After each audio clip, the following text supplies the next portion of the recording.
পিঠা কিন্তু আমরা সবাই কম বেশি তৈরি করতে পারি, আর পাটিসাপটা পিঠা তো সবাই পারি আমরা, কিন্তু ডিজাইনার পিঠাটা একটু নতুনত্ব।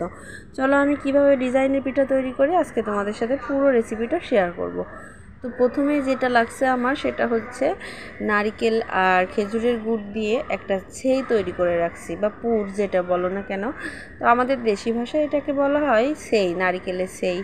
তো এই যে খেজুরের গুড় দিয়ে দেখো সেইটা আমি রেডি করে নিয়েছি। কি সুন্দর একটা কালার এসেছে, দেখেছো?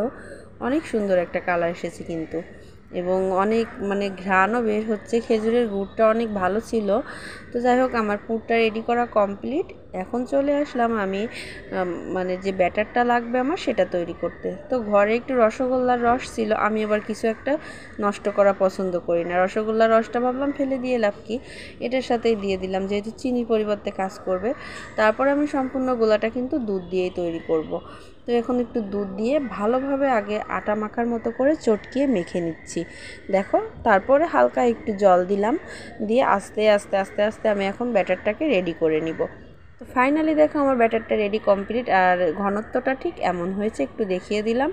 তারপরে আমি একটা ছোট বাটিতে অল্প একটু উঠিয়ে নিয়েছি, যতটুকু আমার পরিমাণ মতো লাগবে। তোমরা যার যার পরিমাণ মতো যে কয়টা পিঠা তৈরি করতে চাও, তো তার মধ্যে একটু ফুড কালার মিশিয়ে নিয়েছি, নিয়ে আমি এটাকে একটু কালারিং করে নিই। তো আমার ব্যাটার বানানো তো একদমই রেডি। এখন চলে আসলাম আমি চুলার কাছে। তো দেখো আমি একটা মানে ফ্রাই প্যানে একটু তেল গরম করে, মানে সরিষার তেল দিয়ে নিয়েছি। তো আমার বাসায় ইনস্ট্যান্ট বুদ্ধি করে নিলাম, একটু গাজর কেটে আমি তেলটা ব্রাশ করে নিলাম।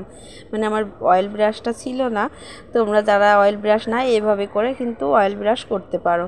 তো একটু সরিষার তেল দিয়ে নিয়ে আমি এই যে পিঠাটাকে উঠিয়ে নিলাম। দেখলে কি প্রসেসে করলাম। আরও একটা পিঠা আমি তৈরি করে দেখাচ্ছি তোমাদেরকে, তোমাদের বোঝার সাথে। এই যে এরকমভাবে ঘুরিয়ে দিতে হবে ডিজাইনের এটা। তারপরে যে যেমন ইচ্ছা, যার যেমন ইচ্ছা সে তেমন ডিজাইন করতে পারো। আমার এমন ভালো লেগেছে, আমি এমনটাই করেছি।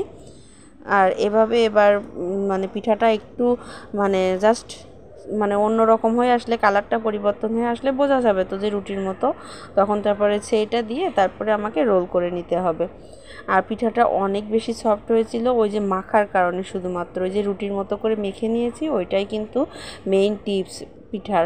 তো যাই হোক বন্ধুরা, কেমন লাগলো আমার পাটিসাপটা পিঠা বানানোটা এবং ডিজাইনার পিঠা বানিয়ে তোমাদের সামনে দেখালাম। যদি ভালো লেগে থাকে আমার ভিডিওতে কিন্তু একটা লাইক কমেন্ট শেয়ার করতে কিন্তু ভুলবে না কিন্তু।